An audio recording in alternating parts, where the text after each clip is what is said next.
gibbous moon.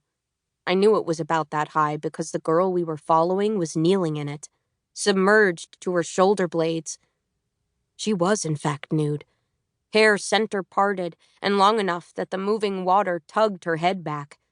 I couldn't see her face, but the rest of her was an almost electric shade of pale. There was nothing nearby to signify she hadn't dropped to earth from a star or risen from a crack in a hill. No shoes on the shore, no cell phone on a balled-up shirt.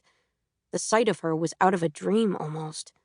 Her hands were moving over her skin in this profoundly unsexual way, squeezing it, slapping it, like she was beating the feeling back in.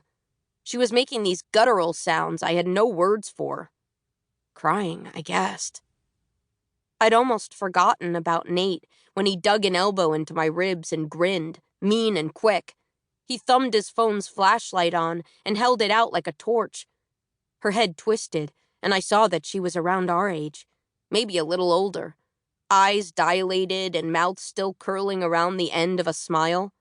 She hadn't been crying. She'd been laughing. Nate meant to make her feel exposed, but I knew he was really doing it to me, because it was shitty and he wanted to be shitty to someone right now. I could have left him, but if I were her, I'd be more scared of a dude by himself, and she might need help. I was ready to offer it when she spoke first. Come out. Her voice was low, smudged and hardened by some unplaceable accent.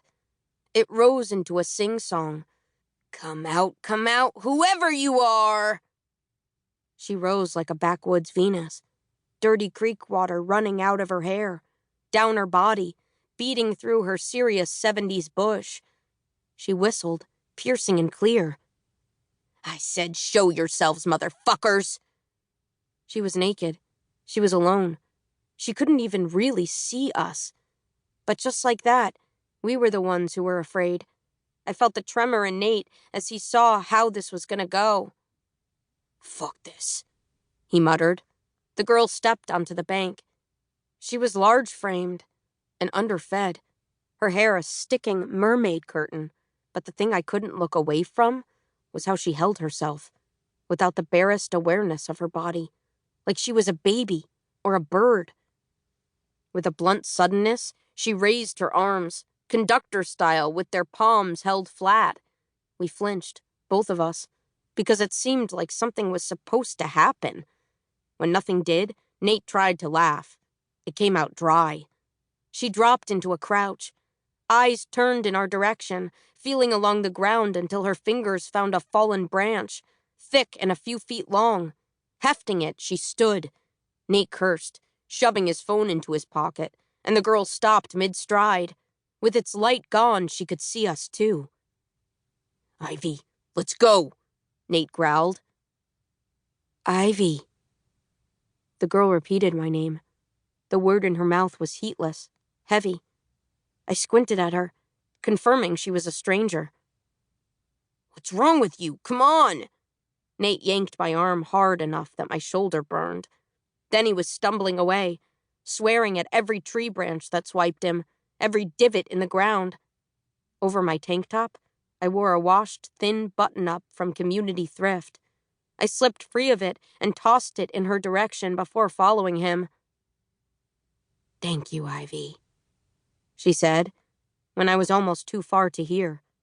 When I reached the road, Nate was back in the driver's seat. He drummed his hands on the wheel. Get in. I was cranked up and weirded out and scared enough to listen. The music restarted when he turned the key, and we both reached to slap it off, then snatched our hands back, as if any contact might burn. I didn't speak till we were out of the trees. That girl. Did you hear the way she said my name? He shrugged, barely. Did she know me? I persisted. I didn't think I'd forget meeting a girl who looked like that. The colors of a lemon sucked dry. How am I supposed to know? Nate asked sullenly. I pulled the mirror down to inspect my lip and cursed softly. Already it stuck out like the peeled half of a stone fruit. We drove the rest of the way in sticky silence. When Nate stopped at the end of my drive, I reached for the passenger door.